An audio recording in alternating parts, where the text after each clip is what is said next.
Mga kababayan, kasalukuyang tatlong pangunahing weather system ang ating binabantayan sa ngayon.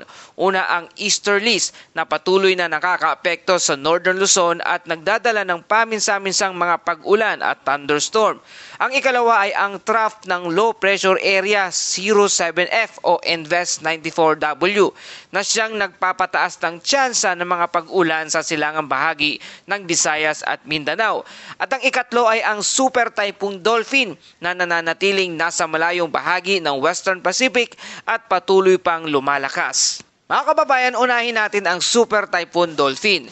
Sa pinakahuling monitoring, ang sentro ng Super Typhoon Dolphin ay namataan sa timog kanluran ng Wakeland, malayo sa silangan ng Pilipinas. Taglay na nito ang 205 km kada oras na lakas ng hangin malapit sa gitna at may pagbugso na umaabot na sa 285 km kada oras. At kumikilos ito pahilagang kanluran sa bilis na 15 km kada oras. Isa na ito ngayon sa pinakamalakas na bagyo sa Western Pacific. Gayunpaman, batay sa kasalukuyang forecast track, wala pa ring direktang banta ang Super Typhoon Dolphin sa Pilipinas dahil inaasahang kikilos ito patungo sa hilagang bahagi ng Western Pacific.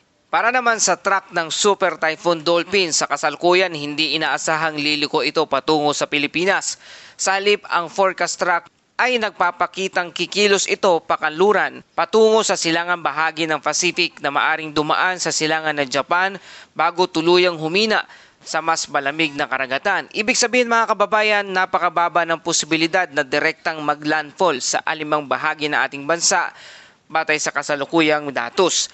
Samantala, patuloy ding binabantayan ang low pressure area 07F o Invest 94W na namataan sa layong 1,455 km silangan ng Eastern Visayas. Nasa labas pa rin ito ng Philippine Area of Responsibility. Sa ngayon, mababa o unlikely ang posibilidad nitong maging isang tropical cyclone sa loob ng susunod na 24 oras.